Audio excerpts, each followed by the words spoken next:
This is theedgeonair.com. ICB Lombard's own underground station.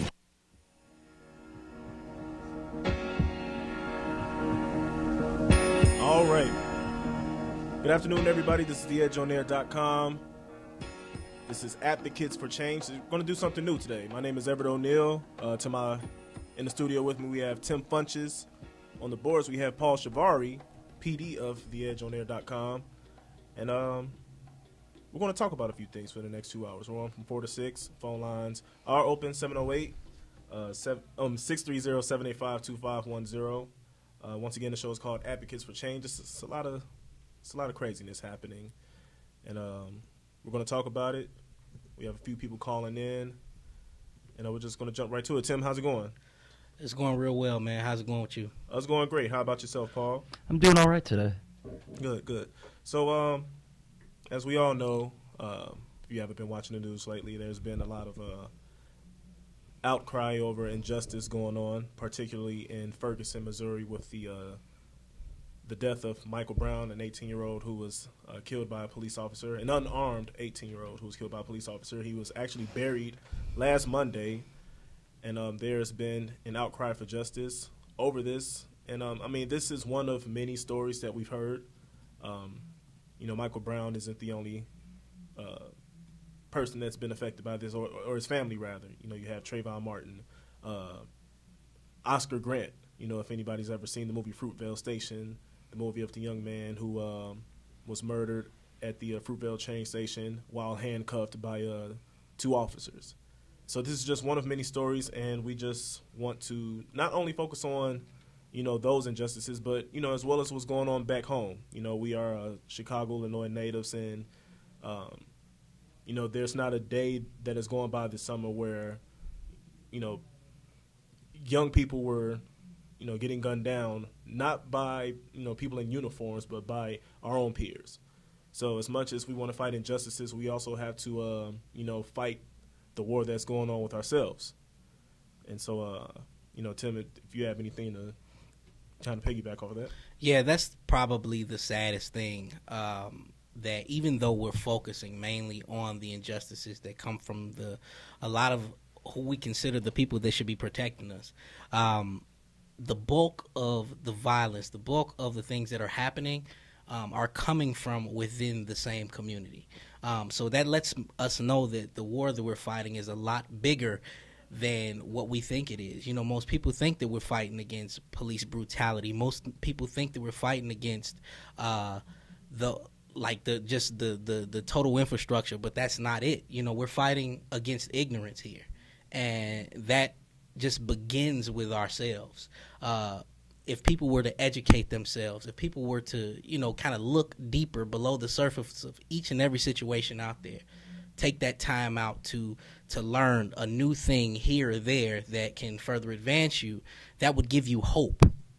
That will be able to help you see that you do have a future. Because a lot of the violence that goes on is from hopeless kids, people that don't see any other way than what they're hearing on the radio or what they're seeing on TV or what their peers are telling them. Yeah. So that's what makes it so sad. And hopefully by us opening up this open forum today and discussing some things, it's going to, be a step in the right direction. We don't expect to change everything with just 1-2 hour conversation today. What we want to do is we want to step in the right direction. We want to get on the same page, because we have two forms. We have the optimist and the pessimist that are, kind of splitting everything in two. If we were just to join together and move in the right direction, we'll be fine. Absolutely. And I'm glad you brought up, what kids are hearing on the radio, because, this is why we're doing it. We have a responsibility with our platform. And a lot of people don't use their platform correctly, and they are sending out the Wrong messages, but then turn around and want to say stop the violence. And so we here do not want to be hypocrites. I know Paul does a good job of, with his talents on the station to, promote as much positivity as possible. And so once again, thank you for allowing us, these 2 hours. And if you want to chime in on anything, feel free. Yeah, I think it's a great idea to open it up for discussion. There's just with all the events that have happened in the world, and especially with right here in Chicago, it seems like, we walk away from every weekend and we hear a new new shootings, new death toll every week, and you almost become desensitized to it. And instead of ignoring it, it's better to just kind of talk about it, because we're not the only people feeling this way. There's more people out there. There's people in these neighborhoods that are dealing with this on a daily basis and want it to stop. And they're not alone. And I think it's easy for people to ignore the problem, and that's not the right thing to do. It's even if it's just bringing attention to it and trying to get people that maybe didn't care about it before to start thinking about it and putting it into terms they can understand. I think that's what we're doing. This is why we're doing this. This is the opportunity that we're given here to take advantage of this moment to try and help others understand what's going on in these areas. Yeah, I mean, and that's one of the main objectives. I mean, like Tim said, we know that we won't accomplish world peace in a 2-hour show today, but we want to try to work towards creating a foundation where progress can at least be made. And I mean, the first step towards trying to find a solution is identifying the problem. And the question that I will pose to you two is, what could be that problem? I mean, I know you talked about it a little earlier, but if you could just expand on it. Well, I would say that it begins with self. Each and every individual that is out here right now needs to take a look on the inside and say, what am I doing what am I bringing to the table? People don't think, they think that, I'm one person, so I don't affect change. If you're an advocate for change, if you're somebody who wants to see the world differently, if you begin by being that change that you want to see, you can affect not only yourself, but your household, your wife, your kids, mom, dad, whoever. You can affect those people that are watching you, because you really don't know it, but everyone has a group of peers. Everyone is watched. People admire you. People may look up to you. You never know who's watching you. There's always somebody doing it. And if you decide today that you're just going to make one small step in the right direction, you can really do some damage to this garbage that's going on right now, because it's absolute garbage. Be better fathers. Yeah. Be better mothers. Because to be honest, that's where it all starts. Spend a little bit more time, doing those types of things. Those are the small things that we can actually make a couple adjustments on, and it'll give us the quickest results. Yeah, Paul. Well, I think there's good that comes out of some of these neighborhoods. Because I'm thinking about Chicago here and how. Some people just feel like, well, I'm not from that area. I never go to that area, so that's a war zone, and I'm staying out of that. But there's people in those neighborhoods that are trying to do good, and I think just focusing on maybe what these people are doing and trying to reflect off of that.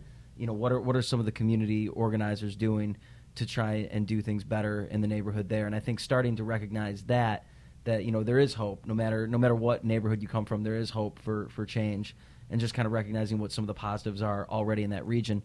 You think about just recently with the Little League baseball team, Jackie Robinson West, coming out of Chicago. Yeah. A lot of people stopped what they were doing to kind of pay attention to that. It was a feel-good story. Absolutely. For a lot of people, and it's like, they're the underdog that everyone wanted to root for. And I think that was even just outside of Chicagoland and Illinois. I think around the United States, I think people were thinking, this is a team from the inner city, a place that we hear about every week having gang violence, and here these kids that are really inspiring their community to kind of stop what they're doing and pay attention and realize that, it's not just bad things that are happening here. There are good things that are still happening here. Absolutely. And I've been to a few of these neighborhoods, and I mean, Tim, you probably have too. Mm-hmm. I mean, at one point or another, when I was young, I did live there. And I mean, I can speak for myself because I knew I've always known I was different, and a lot of my peers were, what's the word? For lack of a better word, I'll say they're sheep. Mm-hmm. They all come from the same environment where, it's the crab in the barrel mentality. Right. Where, one person doesn't want to see the other person shine, and if one person does stick out, they'll try to tear you down to keep you at their level. And I knew I never wanted that, and I knew I didn't have to be that way. But I know I can't speak for myself, and I always wondered, how come other people can think the same way that I was thinking? Why is it that we all just have to function this one way? Right. You know, like how is it that I was so lucky to see that there's more to life than just what we've seen? You know? And I think that just to build on that a little bit, I think that it came from, and what you probably experienced was you were able to see that there was hope from some way, shape, or form. Like I said before, you never know who's watching you. You know what I'm saying? So the thing is that if, like myself, I grew up I was born and raised the first part of my life in Robbins, Illinois. That is probably one of the more low-income parts of the Chicago suburbs, right there. Yeah. My family was born and raised there. My mom, dad, uncles, aunts, everyone came from there, but everyone made it. Yeah. You know, they were in one of those types of areas, but they made it because they had sound leadership. They had people around them that told them that there's something bigger than the stuff that's going on down the street. There's something bigger than the stuff that's going on in that alley. Unfortunately, with a lot of the youth and individuals in these dangerous neighborhoods in Chicago, they get their direction and they're watching what's going on television in these videos. Yeah. They're hearing a lot of what's on the radio. They're hearing a lot of seeing YouTube videos of people fighting. They're glorifying just acting like idiots, for lack of a better term. You know, that stuff is glorified. If you watch World Star Hip Hop or different things like that, even though these things have some good things to them, they glorify ignorance. Yeah. And people think it's cool to be ignorant and ultimately ruin your future. So if you figure that I have to, you know, sacrifice the fun aspect of my life in order to succeed, they consider that hopelessness. Yeah. Because nobody taught them to be mentally tough. Nobody taught them to fight through strife and still succeed. You know what I'm saying? Yeah. So I think that's a big part of it as well. Yeah. Now, when we talk about, you know, the low-income neighborhoods, you know, a lot of, you know, the younger people who are, you know, being raised by the streets don't have the mother or father figure. So in a situation like that, you know, can you really fault these, you know, young kids for, you know, essentially having to raise themselves and not having that guidance? Or, like, you know, where does the guidance come from in that matter? Well, honestly, you can't fault them, because if you don't know any better, there's really no way that you can do any better. Absolutely. But each and every one of us has the opportunity at some point to sit down and listen to somebody. Yeah. You know, and you can't, although you can't fault the children, you definitely have to hold the people that are responsible for those children's lives accountable. Right down to from the mother to the individuals on the same block to the teachers at the school, to, you know, to their aunts, to their uncles, to anybody who has contact with that one child. Somebody has to care enough to do something for them or make them feel somewhat different. Absolutely. All right. Well, we're going to take a short time out, and afterwards, after the break, we're going to get a few guests in. And once again, this is Advocate for Change on theedgeonair.com.